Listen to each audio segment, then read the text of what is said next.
car's numb, the Keurig's clean, your dog is dead, it's a Ponzi Scream. Ponzi Scream, Ponzi Scream, because it's just something to do. Really, the thing is that we have two stories today about Jeffrey Epstein. Yes! 2 stories, baby. I like what's on the menu. Yeah, so Little guy you've never heard of.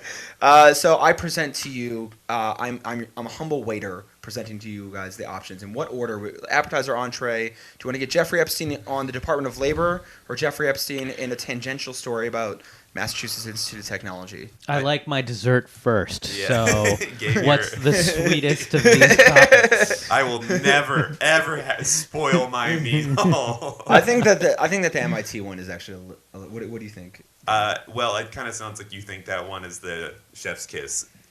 Tasty molto bene, you know. It's some wild shit. Okay, then yeah, then It's some wild shit. Then give me some of that dulce de leche, or you know. So, yeah, we. I'm more of a Epstein creme brulee man myself. Yeah. Hey, I'm making you something real nice. For those of you who are listening, Danny just used his hands excessively. This is in a blowjob. He did anti-Italian podcast. Yeah. I'm actually surprised that none of you guys suggested like a Jewish dessert. Whatever. We don't have to go there. But like, so the thing. So before we go into that, there is a distinction. So last time we were talking about, there's commodities and currency and securities. This time, we're just going to be talking about securities, stocks and bonds. That's all we're talking about. Stocks and bonds, that is where the majority of the economy is. Is a 401k a stock or a bond? 401k is generally a mix of both. A 401k is a fund. A fund is a pooled investment vehicle, a pool of stocks and bonds. It's when you take a bunch of coins and then you put them in a bowl.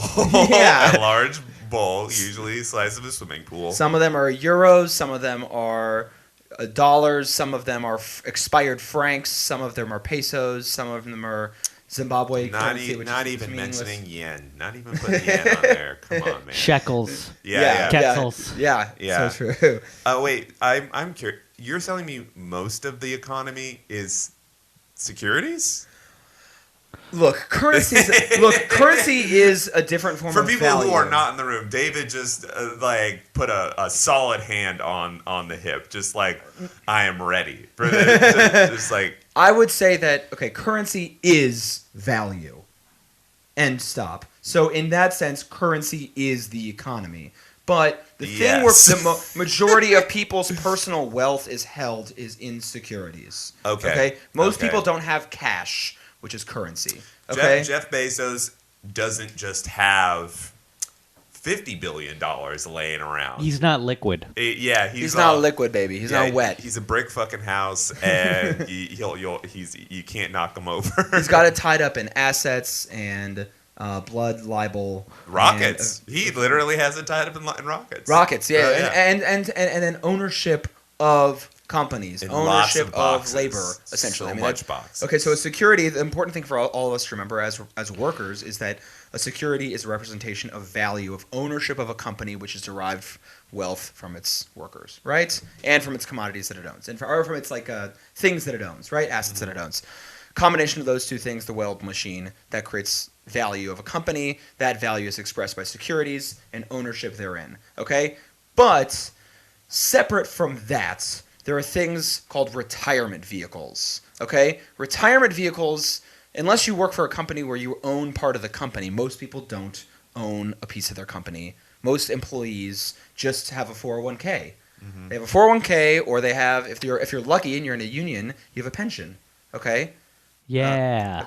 Pensions, smooth, silky smooth, a nice, warm pension. See, just that's funny you mentioning this, because you're saying all these words, and I understand most of them, but it really is, until just this moment, that I realize, I have no idea what a pension is. What that even means. A pension is just a really nice, generous, reasonable retirement plan. You know why all the baby boomers are all running for president at 70 and 75? Because I guess why baby boomers are still working so late. Boomers just like retirement is just kind of eroding as a thing. Like the greatest generation, everyone just stopped working at 65. That's It was right. just done. Yeah, You were yeah. just done. And the thing is that with baby boomers and with the slow kind of like movement away from pension funds, people don't have as much money to retire on, and they have these cheap derivative substitutes. You know, fucking like. Not the real Eiffel Tower, the Eiffel Tower in Las Vegas. That's the real thing. That's the okay. A pension fund. The pension fund's the Eiffel Tower. A 401k is for workers. Okay, in the Eiffel Tower in Vegas, and so it just is a that. And most people have a 401k if you're lucky. Most people actually just don't have a retirement plan at all. Frankly, They're raw dogging it. they're raw dogging it, baby. They're just going. They're Free will. climbing. Yeah, Yeah. Hey, buddy, and if there's one person who's going I want to call it free natural. Commando. They're going commando out I'm going there. commando on these damn rocks.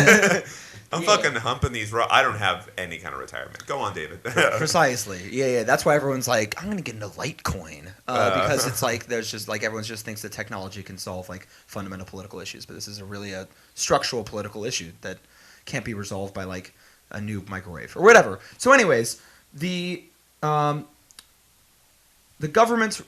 the SEC regulates all securities. Okay, in short. Okay, mostly. Then the Department of Labor and all the securities. Sorry, before I go to say that, all securities laws, the majority of securities laws, the majority of the good ones, the big structural ones, were Franklin Delano Roosevelt laws after the Great Depression. The Securities and Exchange Act of 1933, the the Investors Advisors Act of 1940, that New Deal shit. New Deal shit, just Yeah, some yeah. good like 1933, 1934, 1940 Act stuff. Okay, and that all The came, years that punk broke. the years that and yeah, but then there's one law. So basically, from then, if you guys watch The Irishman? I did watch The Irishman. Okay, so remember how? Yeah, so what was it? I was just foolish enough to pay for it in theaters. I wanted to. I just Did you bring a diaper or did they have Yeah, intermission? I was thinking the same no. thing. I just went in there with a very, very pragmatic mindset. Went to the bathroom before then, like in the theater, and was just like, yeah, I've just got to sit for a solid 3.5 hours. Yeah. You know, and sure enough, I was able to, and then. I didn't have to go to the bathroom, but I went afterwards, and folks, I pissed a lot. You know, I wasn't like dying there, but I knew it was going to happen. You know. So if you watch the first hour and a half of the movie, you see about 15 cigarette breaks on a drive to Detroit, and you have no idea why that's happening. And then you see an uncanny valley, Robert De Niro. But then if you make it through another hour and a half of the movie, you learn about Jimmy Hoffa and his control of the Teamsters pension fund. Okay? So he ran the pension fund, and the pension fund is very powerful because that is every single Teamsters retirement plan.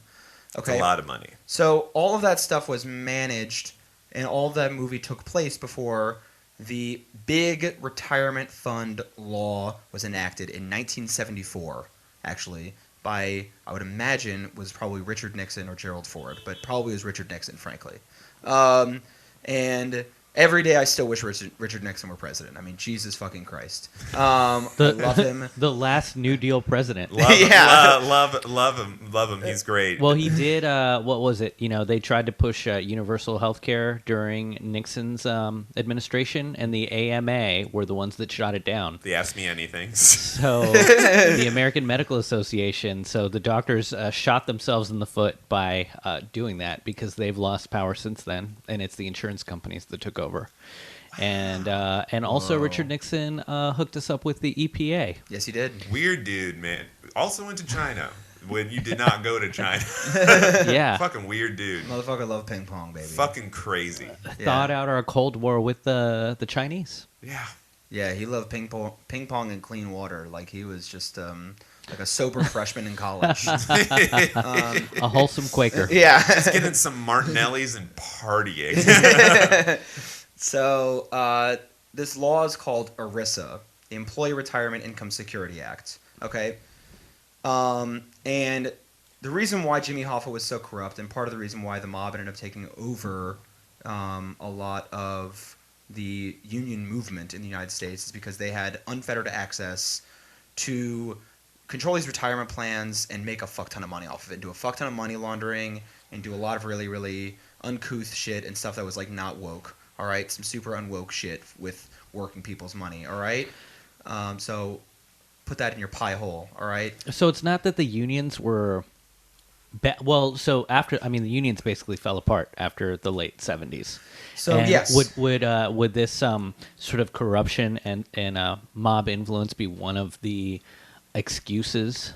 absolutely. If you like the thing, everyone thinks of like the union, like even to this day, he's talking about unions, and people will still think of like, oh yeah, the fucking Teamsters will break your knees, break your kneecaps or whatever. And like, there's a whole like, it's still very, very widely associated to be connected with. If you are in union leadership, people will like, and if you're fucking Italian, then people will like assume that you're in the mob somehow. You know what I mean? Like, there's just some like, it's a very common cultural thing, even post Jimmy Hoffa being like, swimming with the fishes or whatever. You know what I mean? Like, and so this law basically established what's called, created the framework by which pension funds and retirement funds would be regulated. Okay, so the weird thing about ERISA is that it is a law that manages and oversees money that is owned by employees, given out by employers, and regulated by the government. So it is this like weird triangle fucking polyamorous relationship of regulation and a very confusing power structure. So,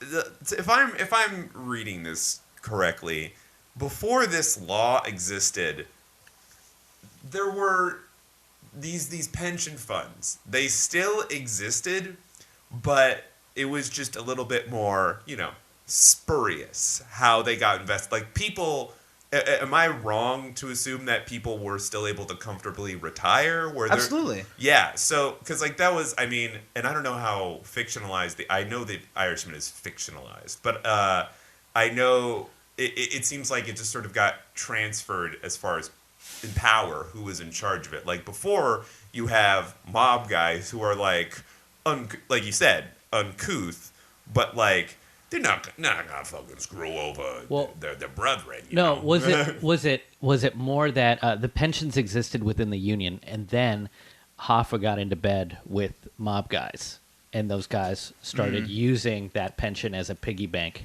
from which they were able to siphon money out for their projects, like building up Vegas. Yeah. I think actually Gabe is a little bit more accurate. Okay. Look, anyone skimming off the top is bad. We're gonna learn about that, and we're gonna talk about that for the majority of this fucking little chat, hang, and that is what it is all about, and really the decline of people having strong union jobs is like, okay, us shifting to a service economy, right? Yeah. Where everyone has a service job now. Like people don't make it. We're not a production economy. We're a service economy. So like it's easy. So, anyways, that's a much longer conversation, and also like the development of like Friedman ideology and like fucking trickle down. Milton and all this Friedman, no good Well, guy. big bad boy. Yeah, Made me. I mean, everything you're telling me around like unions and corruption reminds me of like season 2 of The Wire, or is it 3? Where they're It's two. It's in the dock. When It's they're in the weird one. and the stevedores union is already on its way down. It's declining. But then when Zabodka, the head of that union, gets embroiled in like the drug trade and gets murdered, then that is just sort of like the death nail in union respectability. Like it loses its political cachet at that That's point right. because they're able to justify breaking it further because they think it's all corrupt when it wasn't the whole union that's the problem. It was the abuse thereof. Yeah. That's Yeah. right. That's right. And that gave political cover for neocons essentially to attack what was otherwise what was beforehand an unimpeachable institution in the American middle class. That's right. Which was the union pension fund, which is like union power. Don't and you union dare pensions. touch my pension. And Yeah, exactly. Like- that was.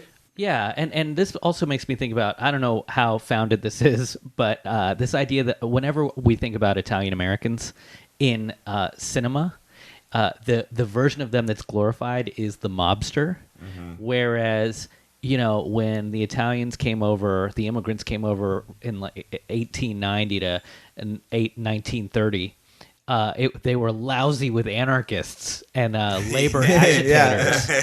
And that is a much cooler. Oh, it's so I much mean, neater. That would be a much that'd be a powerful counter narrative to who we romanticize as sort of the Italian American experience, because we romanticize the mobsters. Yeah. But We'd like to all... not the labor leaders and the guy in the Sacco and Vanzettis. Yeah, I want a Sopranos prequel that's just Sacco and Vanzetti. You know, These were guys who were literally throwing Mario World style bombs on Wall Street. Like, you know? yeah, like not like, oh, look, this dynamite. Like, no, a black bomb the size of your fist with a comical fuse. That was a whole part of the Chicago something riots. Oh, I don't. We'll talk about that eventually. Yeah, I'm sure it'll come up. But yeah, yeah, we'll talk about it eventually. Yeah. So, anyways, this Arissa, the one big thing for our sake to know is that the DOL has authority over retirement plans only. The Department of Labor. The Department of Labor, but not over other securities. Okay. Yes. And within DOL regulated plans, you know, so like there's a part in ERISA that says fees shall not be excessive. Okay? That is so vague. Okay, good. All right. Okay, Yeah. so that the funny thing about your reaction to that is it's so vague. People ignored that part of the law for about 30 years. They're just like, oh yeah, well, yeah, of course. So the law gives for individual participants, so employees who put their money into this retirement plan. Mm-hmm. Okay, so let's say we work at a Shell gas station, and they for some reason they have a 401k, and they have us invested in some Vanguard fixed income passive fund 401k, whatever, just something that's going to get us through. That way, by the time we turn 85, we'll have $4,000. Just a really generous retirement plan, And so then that is they can't charge, the person who's regulating that can't charge kind of excessive fees in doing so. So the person, we have a right. The law establishes a right to defend, to sue in court the person who is managing our retirement fund. Skimmers. People skimming. The skim. So skimmings. The manager, this is an important concept called a fiduciary duty.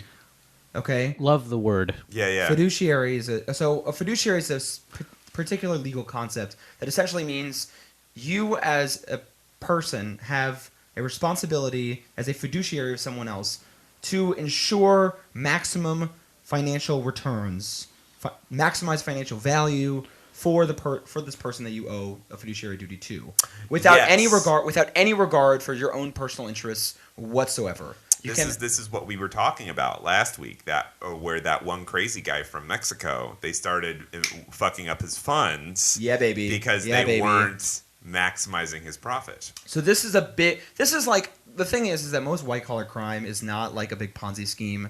It's not a big pyramid scheme. It's not all this sort of stuff. It's death by 1,000 cuts with these violations of fiduciary duty.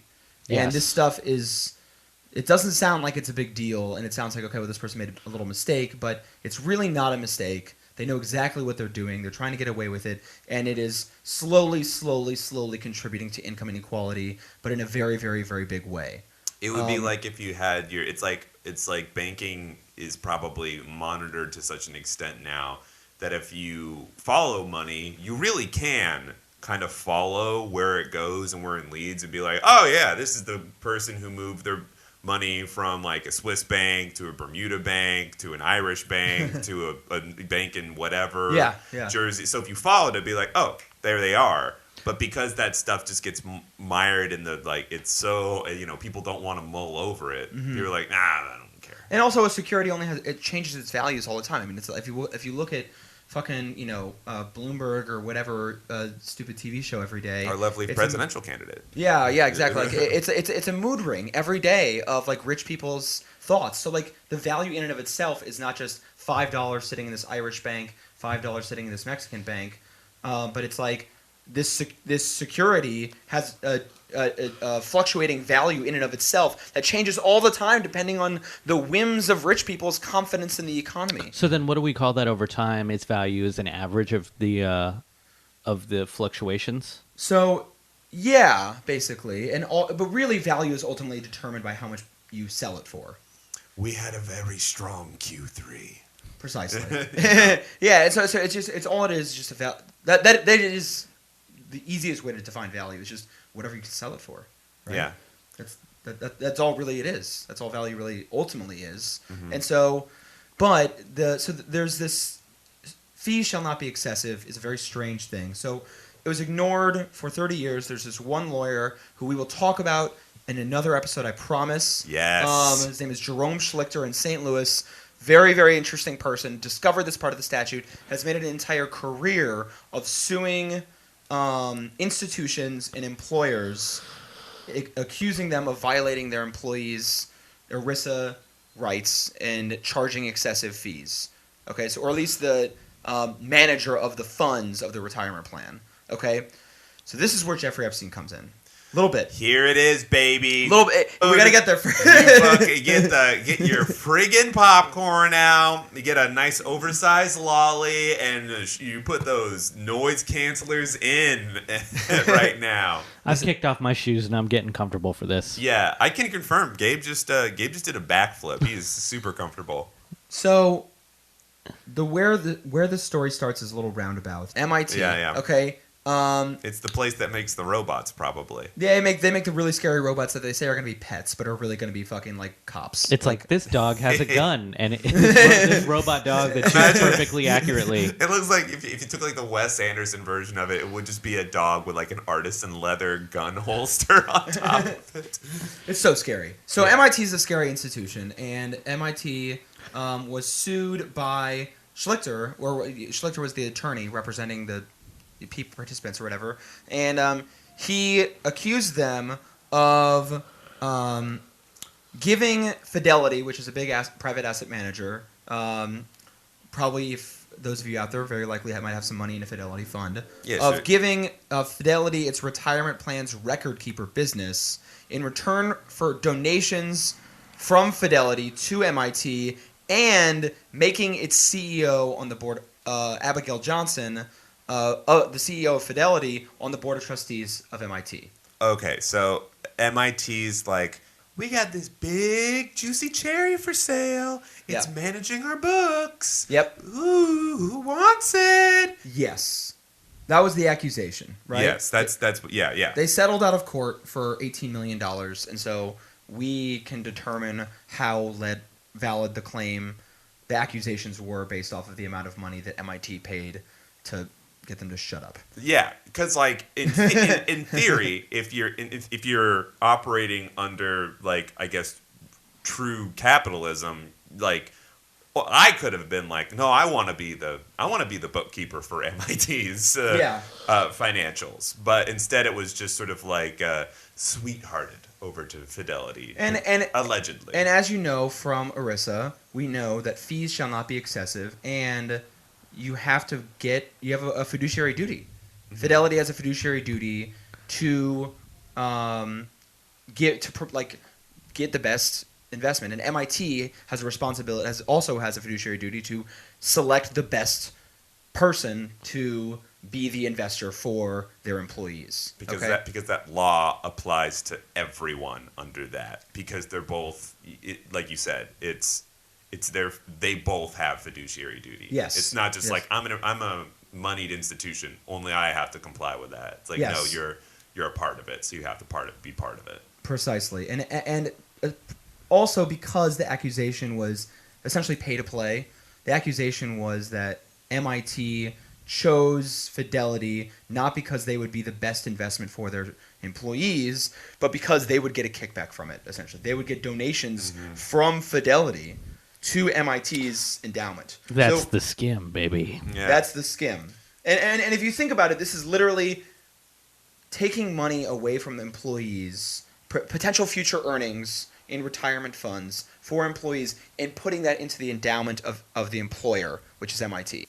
Before this settlement happened, okay, there was a very interesting week in Jeffrey Epstein unraveling. Okay, at one point there was an accusation against MIT Labs, which is technically a little different from the MIT the institution. What week is this precisely? Is this like June? This is in September. September. This is like early September. They had. Do you guys remember what this kind of was with the MIT Labs? Did you guys remember reading about this at all? I just remember seeing MIT. That's all I remember personally. I just thought that Jeffrey Epstein gave a lot of money to MIT and ended up going to dinners with a bunch of their professors and talking about science with them and how he wanted to have his head and his sperm preserved. Yes. So that he could build a cyborg body like from RoboCop 2 and just put his head into it and have like a sperm shooting sort of gun. Yeah, he was a big fan of propagating his own DNA. Hell yeah, dude. Yeah. Fucking king. Yeah. So, yeah. And rape. He raped a lot. Oh, shit. Fuck. Oh, god damn it. I have to walk back my compliment. Oh, damn it. Man, he's so cool. Kind of like the Yellow King from True Detective. Ooh. Yes. That guy. Yeah. But tell me The the star. actual what's the actual story? Yeah, please. So MIT Media Labs was continued to accept gifts from him, even though after he was like, there was rumors, and then they would catch. Then he got. There was all sorts of stuff about this relationship. Perhaps most notably, this is from the New Yorker article that exposed it. Epstein appeared to serve as an intermediary between the lab and other wealthy donors, soliciting millions of dollars in donations from individuals and organizations, including Bill Gates and investor Leon Black. The amount. According to records obtained from the New Yorker and accounts from current and former faculty, Epstein was credited with securing at least $7.5 million in donations to the lab, including $2 from Gates and $5.5 million from Black. Gifts, the emails described as directed by Epstein or made at his behest. Wow. So this sounds like blackmail. Like he's got some dirt on all of these other rich people to be like, hey, that's right. Why don't you give $1 million each to MIT Labs? Because I say so. That's right. Dude, honestly, you're right. That's what it is. That it's definitely a thing that's happening. And also, another part of my brain is like, you guys only secured $2.5 million from Bill Gates. Like, the guy's the literal richest man in the world today. Anyway, like, he has 100 times more of that money. 1,000 times more. But think about all the fees that Jeffrey Epstein charged. That's true. He's just like, I'm not going to give more than this because I know like 10% of it is going to him. Yeah. But yeah. So, I mean, look, the thing is that Jeffrey Epstein, and this is an interesting thing, an interesting parallel to a lot of nonprofits generally, his hedge fund complex was a money laundering scheme for sex trafficking and pedophilia blackmail. Mm-hmm. That was ultimately what it would be. He would bring people in, take people to his resorts, take people to his estates, and probably record their sexual encounters with 16-year-olds or with 14-year-olds or with even younger. And later they would find out that they were younger, and then he would blackmail them ad infinitum. That's right. And so now he's got this big pot of money, this fund, and let's say another government agency who can't get their money passed through Congress, they can't get the funds they need, can just go to Epstein's fund and ask him for some cash. Not to say that the CIA would ever do anything like that. No, why would the CIA? No, why would this? Gabe, the CIA would never do that. No. Have you ever seen The Office? Do you know who Jim from The Office is? He's a saint. Are you kidding me? You know what? There's no track record of the CIA finding ways to generate income. They just didn't do that. It's so bad. Air America was not a CIA front. No. There was definitely no way. They didn't generate income to fund the Contras. No, you stop. What are you, a supporter of Ayatollah Khomeini? Yeah. Who are you? Also, it is occurring to me right now, in the same way that Polaroid is inevitably has this weird dark past where pre-digital cameras, it's like, hey, if you want to take a picture that nobody should see, Polaroid, we're the people that's what GoPro is today. Think about it. All those hidden cameras in Jeffrey Epstein's like weird sort of like Jewish flag like temple thing. Just GoPros on the side, and like the CEO was like, "Yeah, dude, we're fucking sports photography, dude." Like, meanwhile, like those censors have just seen the most god awful, forbidden things in the world.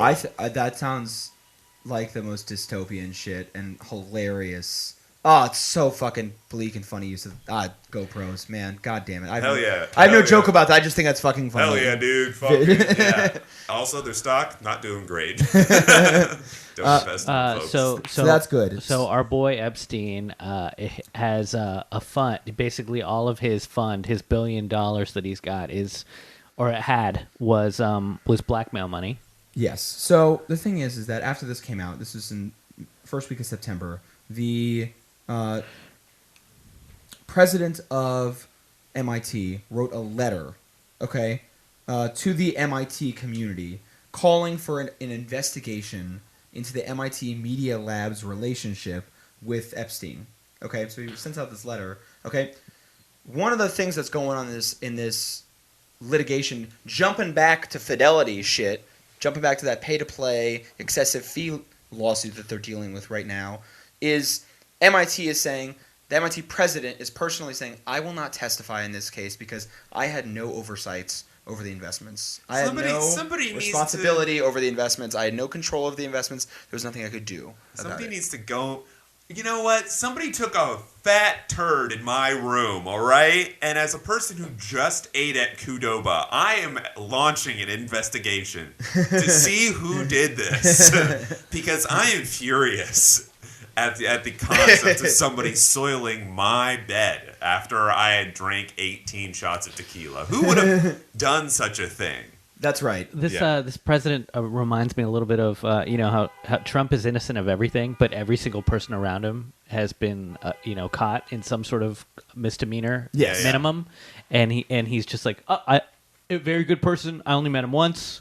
Paul Manafort, we talked on the phone. We texted once. He loves that. Like, I just don't know very well. It's some classic, like, the buck stops anywhere but here kind of a thing. It's beautiful. Yeah, so the president of MIT is feigning ignorance towards all of the investments. But, towards all the investment stuff in this MIT, in the Fidelity excessive fee stuff with their employees. Right. Okay? So, at the same time, after the Epstein shit comes out, he says, we must call for an investigation into all this sort of chicanery, all this. Some people call it chicanery. Some people some riffraff. Some people call it hijinks. Some people call it molesting. Some people call it the worst thing that you could possibly imagine. You know what I mean? Like whatever you want to call it. So he calls this investigation. This Schlichter attorney takes that letter and says, "This is evidence that the president of MIT has authority to oversee and control the funds, the retirement funds, and has access to the endowments and has access to what's going on with the money." Basically, and that guy, the Schlichter guy, is the guy he's the attorney that we'll talk about on a future episode. In a future episode. He's the attorney that's representing the employees. He'll be the hero of a story in the future. At some point. Yeah. He deserves it. And so... More on that later. So he says, based off of that, the president of MIT should have to testify because he would be a material witness in this trial for these excessive fees. And he wrote this letter saying, because of Jeffrey Epstein, the president should have to speak for the accountability of these people, which is, I think, pretty fucking crazy. And then no one responds. 2 weeks later, they settle for $18 million. And he never testifies. You know what? I'm never going to find out who took a shit in my bed, so I guess I'll just clean it up myself. But you guys gotta be better. Or be better, all right?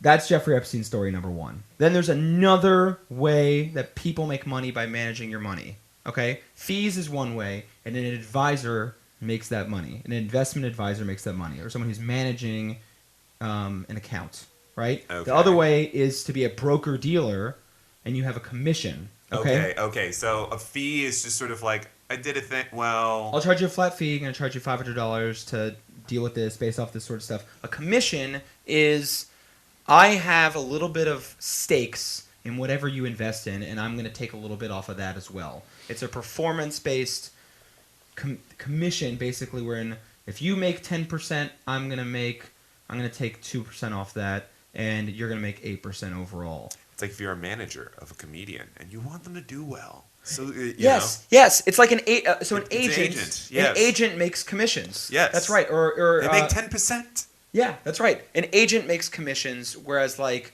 any other service provided would be a fee, right? Yeah. So if you want to get someone to do your, make your video, your 5-minute video, they're going to charge a fee. That's it. Yeah. That makes sense? The Yeah. difference between the two. An investment advisor historically was very different from a broker-dealer. A broker-dealer was someone who was just pull the levers. And you'd say, I go up to them like, I want you to invest in Mr. Vanderbilt. And say, okay, go invest in Mr. The broker-dealer would go invest in Mr. Vanderbilt. Or whatever, and it was that simple. Whereas an investment advisor was more of a kind of an elite thing, and you would have a whole balanced portfolio, and let's say you were Mr. Vanderbilt, and you had all this money, and you say, look, Mr. Investment Advisor, look, Mr. Gabe, I don't know what to do with I don't know what to do. I have too much money. I don't know what to do with it. Help me. Well, how aggressively would you like to invest? That is a question that an investment advisor would ask. Would you like to be more conservative? Or are we looking just for retirement? Or are you looking for a lot of growth? That's exactly right. So then you would say, what I would say is I want a lot of growth, and then you would say, well, you should start a foundation.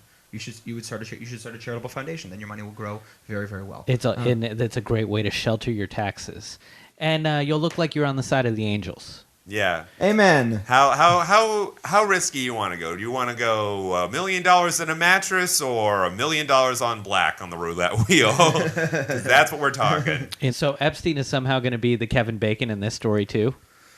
Epstein is going to be a bit of more of a political actor Okay. instead of a lawsuit actor in this one. Okay, so there's been a lot of weird stuff going on with the distinction between these two fellas, between the investment advisor and the broker-dealer. And okay? when did this start happening? Is this a broker-dealer? It's since is the this a- invention of like stocks and bonds, there's always been investment advisors and broker-dealers. Really? Sure, So- sure. But I mean the conflation of the terms. When did the water get muddied?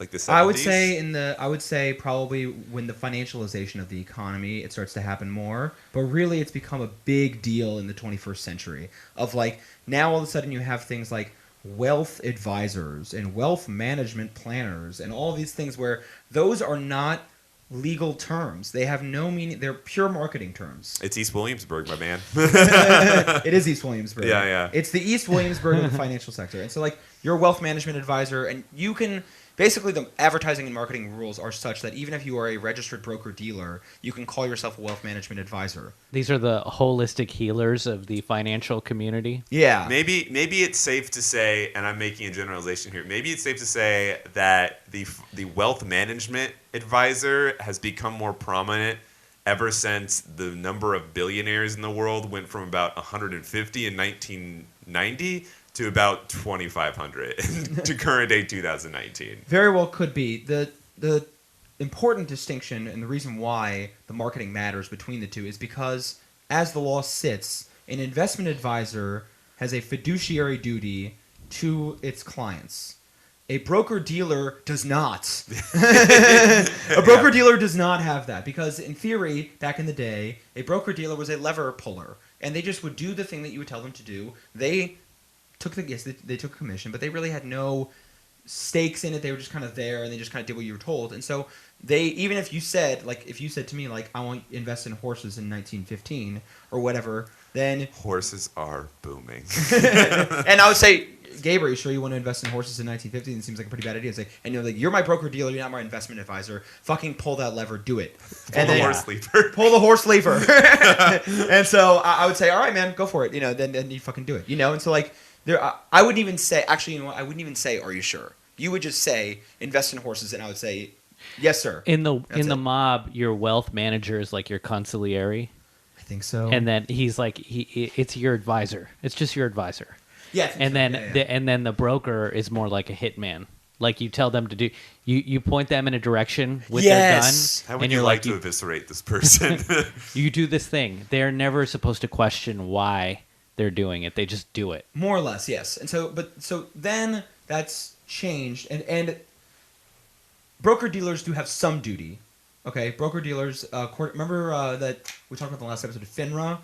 Okay, so FINRA only governs broker dealers, and FINRA is that self-regulating organization that is a private corporation but technically has government powers to regulate the broker-dealer industry and the financial sector at large. Mm-hmm. Okay?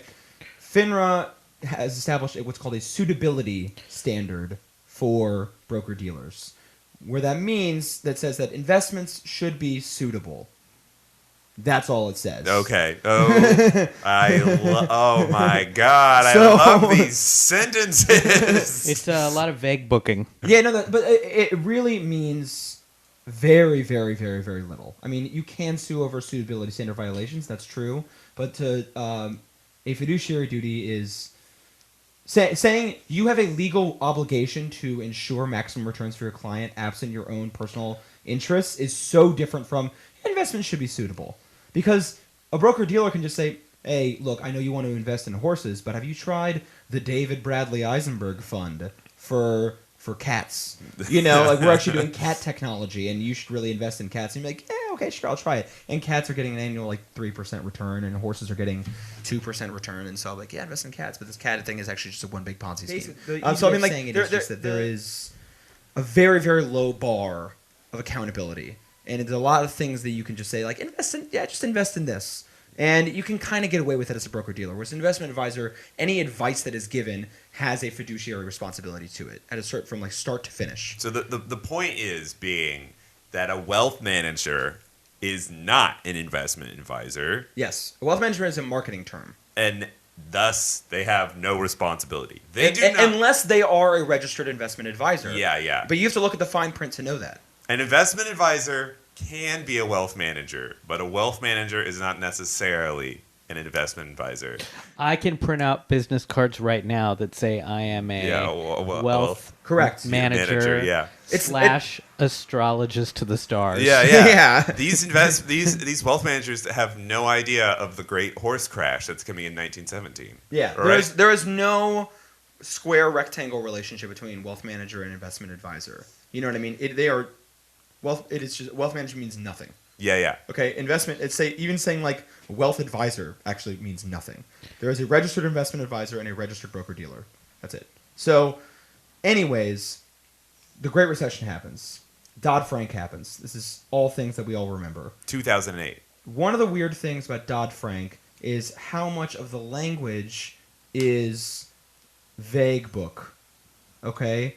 A lot of it, one of the provisions that's relevant to this conversation is Dodd-Frank says the SEC shall, if they would like, implement a rule. What is this? If they see fit, I'm not saying word for word, but this is what it means. Is if they see fit, shall have the authority, if they see fit, to create a fiduciary duty for broker dealers that is equal to investment advisors. Okay. This gets passed by Congress, signed into law in 2010. And this is a response to the recession. This is a response to the recession. A law. Can you imagine? Can you imagine a law like the Civil Rights Act passing, and it's saying the states, if they see fit, shall implement equality for black people and white people. If they want to. I mean, whatever. Whatevs. I mean, yeah. It might as well have the word whatevs. If it feels like it's a vibe. Yeah. You can go with it. Is it a vibe? I don't know. I mean, look. So, it was not a vibe.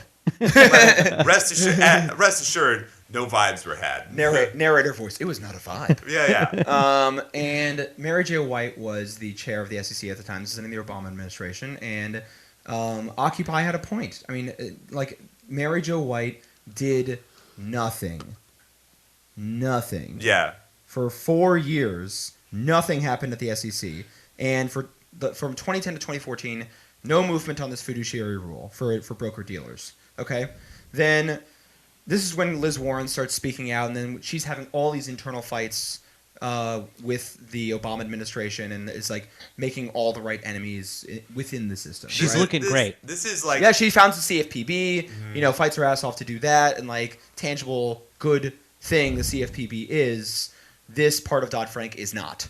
Yeah, this is classic early Liz Warren. We're talking just elected to the Massachusetts Senate, you know? Yeah.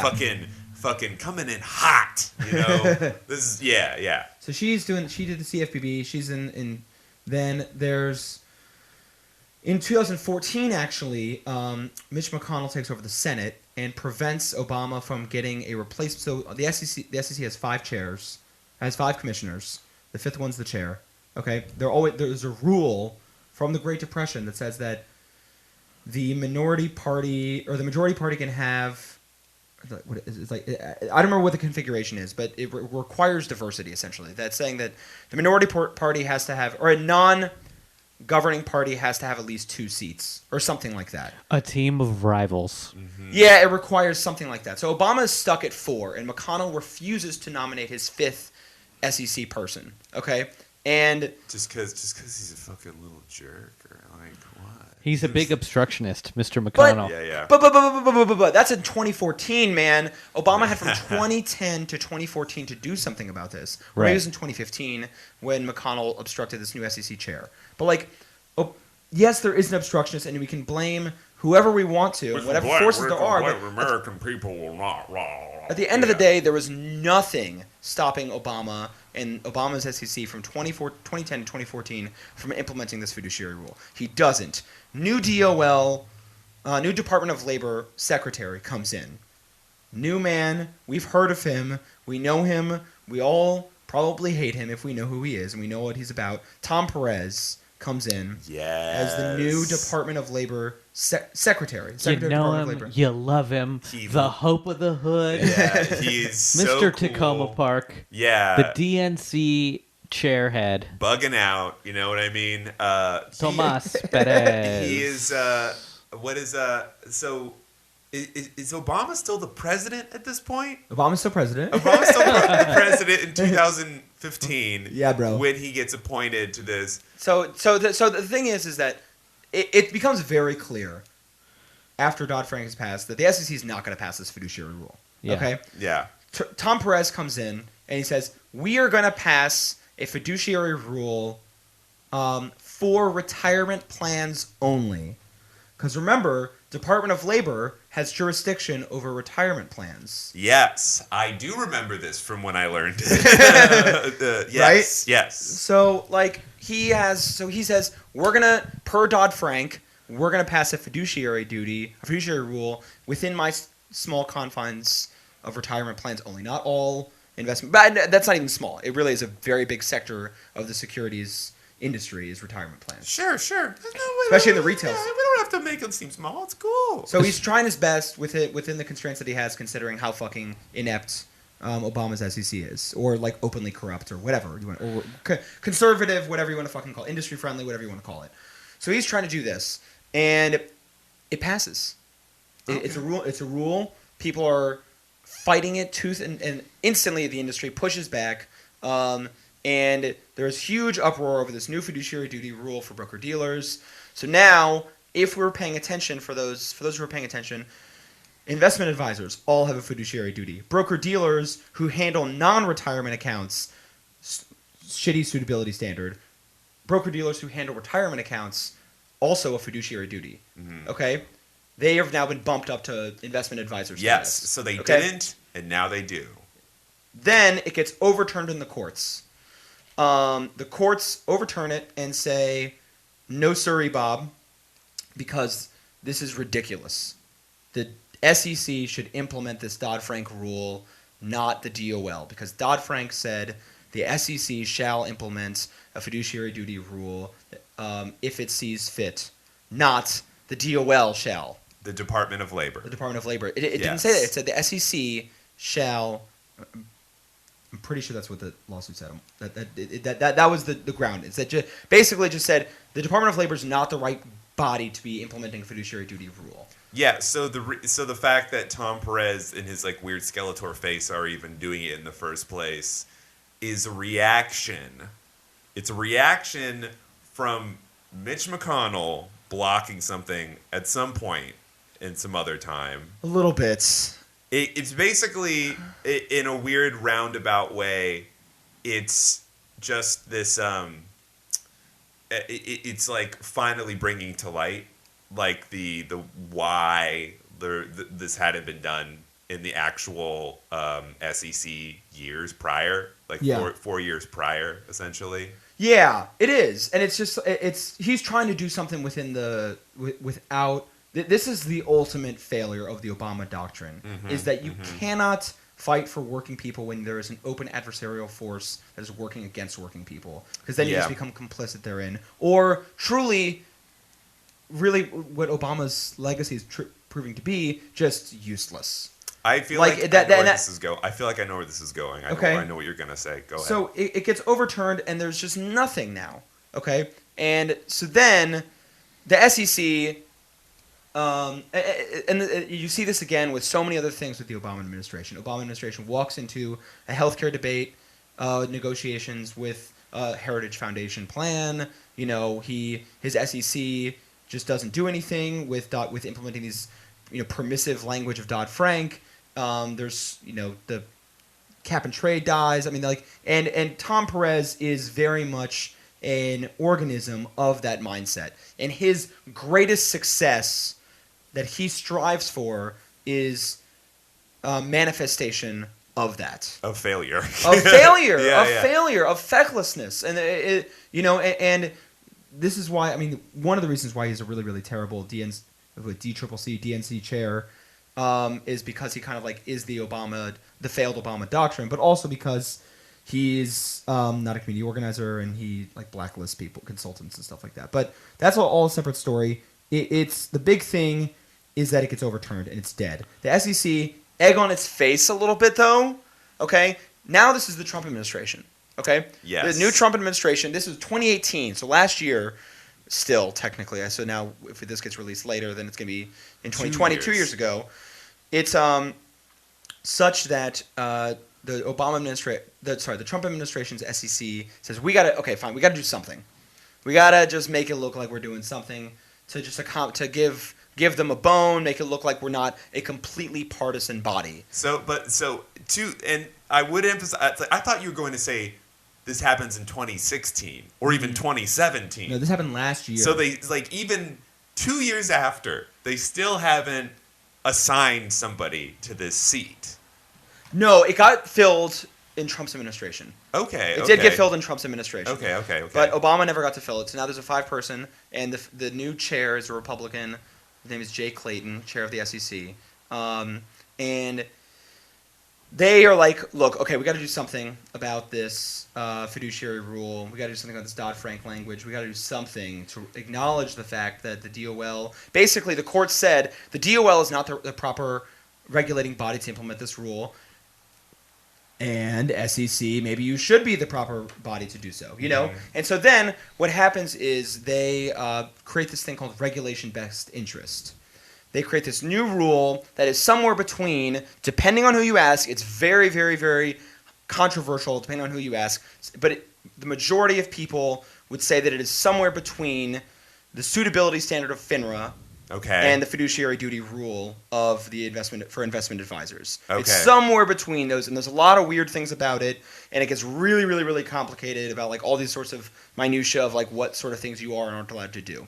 Nonetheless, they implement this rule. It's the be best rule. It's kind of and they do, while they're doing that, the current Department of Labor secretary is Jim Acosta. And we all know Jim Acosta, who in 2007, when he was a federal prosecutor in Florida, That's right. refused to prosecute Jeffrey Epstein and gave him some sort of like plea bargain, or what were the stories behind? Do you remember what that was? Well, Jeffrey Epstein, he didn't have to bring up any of the other witnesses, right? So he didn't have to. The most insane. It's Alex Acosta, right? Shit. Yes. It's Jim Acosta is the news anchor. Go on. Great. Oh my God. Thank you very much. But I guess they sealed it so you don't see the list of his co-conspirators. Yeah. So like when Alex?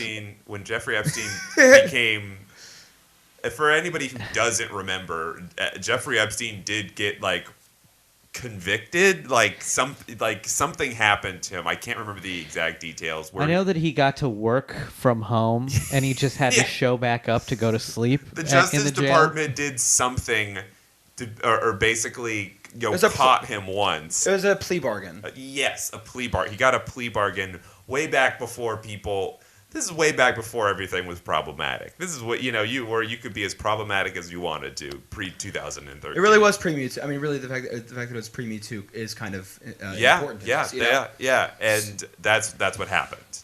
So, this comes up when Epstein gets arrested. Okay, Alex Acosta has to resign. He's got too much flack, and it's just like he's got to go. Mm-hmm. So he resigns. But before he resigned, he was promising to implement a new fiduciary rule. Yeah. Because actually, Alex Acosta was a little bit more labor-friendly than most Republicans would have liked him to be. Alex Acosta was actually kind of a fucking mod compared to what they wanted from him. That's so... He's a compromised mod, though. For slapping the wrists of a pedo. Yeah. God, yeah. Just fucking. What do you do with that information? You know what I mean? So he has to resign, okay, because he as he should for his kid gloves prosecution. Yeah, absolutely. So then this new guy. But he planned on, in coordination with this new regulation, Best Interest, introducing a fiduciary rule for investment retirement accounts, right? Yes. He was going to do that. He has to resign.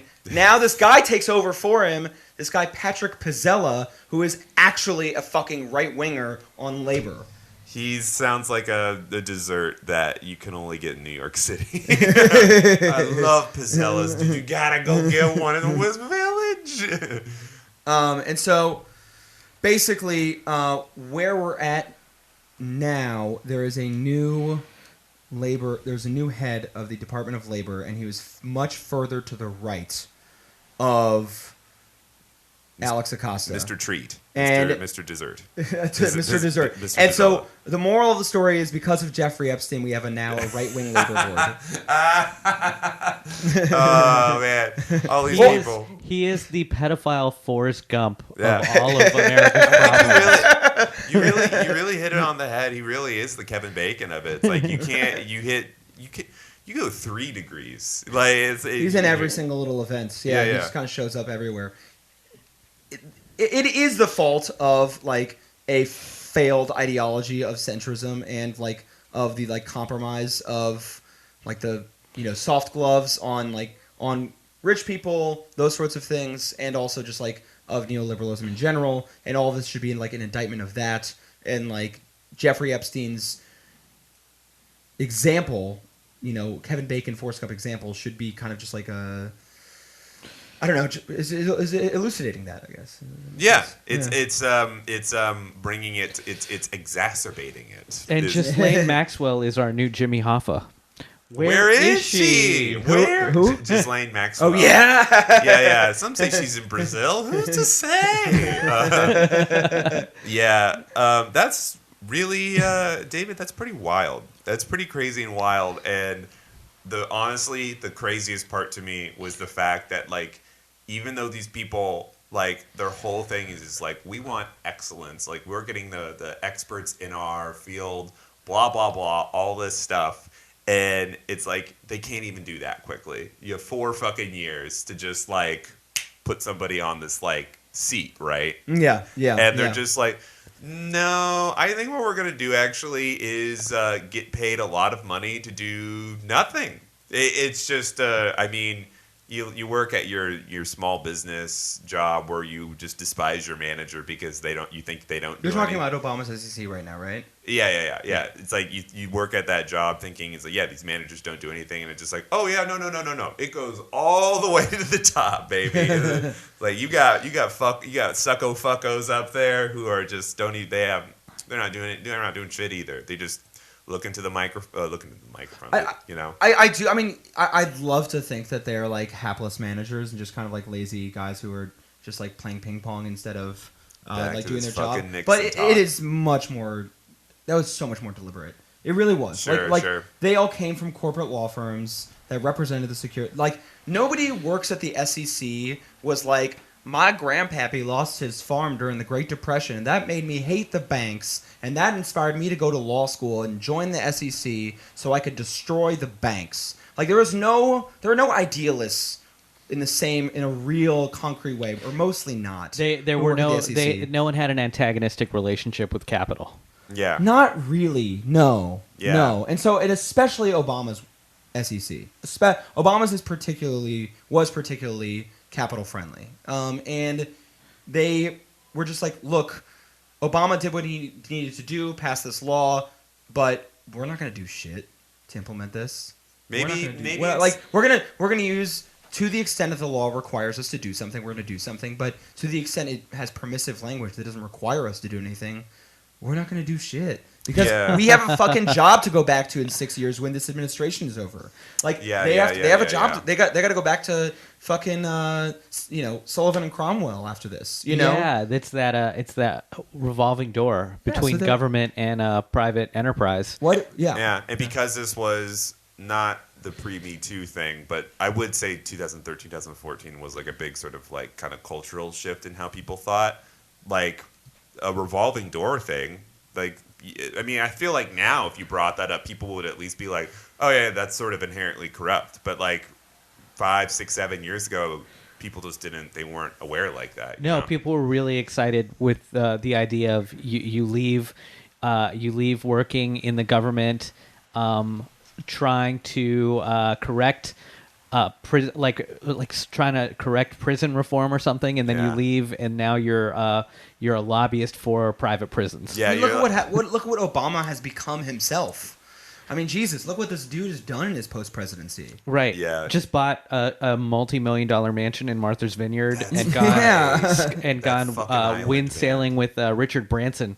You know. It has a Netflix show. Like, come on, dude. What are you doing? It's like, at least with Bill Clinton, like, he had just gotten impeached and was like, after he was out of office, people were like, no, dude, we do not like you. Like, he had a solid 3 years before he started being I mean, he was a ghoul before then, but like, he wasn't popular. And now Obama is just like, I'm fine. What are you talking about? There's still a cult worshiping Obama. A cult of personality, for sure. And it's really becoming a vanity project. I mean, he's really not, because there was so much conversation as to what he was going to do when he got out.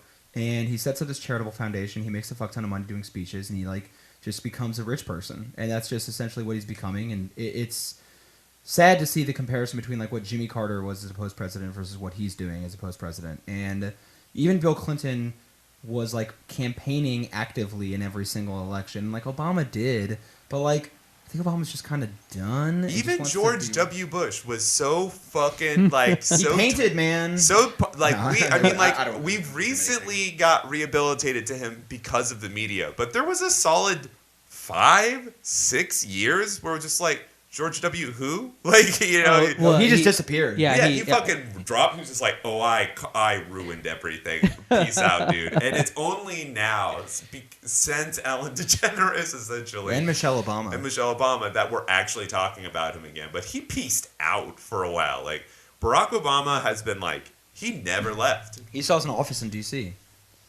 He what? He still has an office in D.C. What? And he meets with people. Not, Yeah. Taking meetings with Bezos in his gigantic fucking mansion. Jeff Bezos has like a 100-room mansion. Is like the most expensive house in Washington, D.C. Jesus Christ. But that's beside the point. Yeah. Yeah. Well, this has been illuminating. I feel like I learned a lot more about Jeffrey Epstein. Mm-hmm. I learned a couple things about the Teamsters pension and in pensions in general and securities. I feel like it.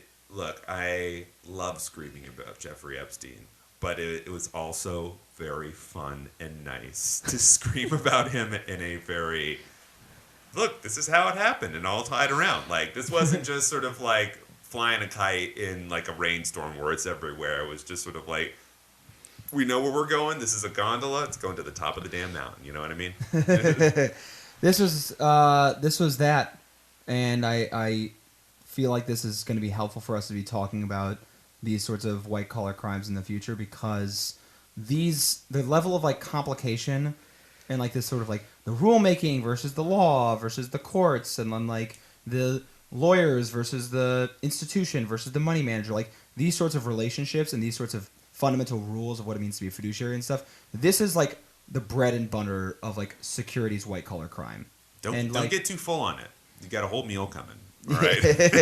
So if I had $100,000, what would the name of the advisor be what is the legal title of the advisor that I'd want to manage my wealth? You probably want a registered investment advisor. You want to? Okay, so you hear that out there, all of our moneyed listeners. I am not. You need a registered money advisor. The thing that a registered investment advisor. The thing that you don't want, the voodoo finance bro that you don't want is called what? A wealth management anything. Wealth management portfolio advisor. Retirement advisor. Anything that is not in the fine print saying registered investment advisor or FINRA broker dealer. Those are the things you want to look for. They can market themselves however the fuck they want. If they want to call them like astrology dude bros stoner fund, then they can. Wealth advisors, they can, but you got to just look for those two distinctions and know what you're getting when you choose between the two. And I don't know, man. Honestly, you should probably just get like an investment advisor, because broker dealers offer investment advice. Anyways, if you call yourself a wealth management advisor, you're giving advice. Like you're just giving advice with less risk for themselves. Mm-hmm. That's all it is, and that's the big problem between the distinction between the two. And we can talk about this another time. But like the big heart of it is that their activities have blurred. Okay. Broker dealers give advice now. Yeah. And but they just give it with less risk. So if you're gonna get advice, you may as well get it with like a registered investment advisor. Don't let them pull the wool over your eyes, you fucking fools. Well, this has been so much fun. I think you can find me on Twitter.com, Instagram.com, all across platform at Danny Feltz, DANNYFELTS. You can send me a message. You can find me in the Lower East Side riding a bicycle, picking up a thing that I have to take 70 blocks north. Follow me. Follow me. Red Soma Rush 2007. Yeah, that's great. You can find me at GabePacheco.com and Funhouse Comedy every Wednesday night at 9 p.m. Yeah, and just go to DavidBradleyEisenberg.com. Yeah. David's great, you guys.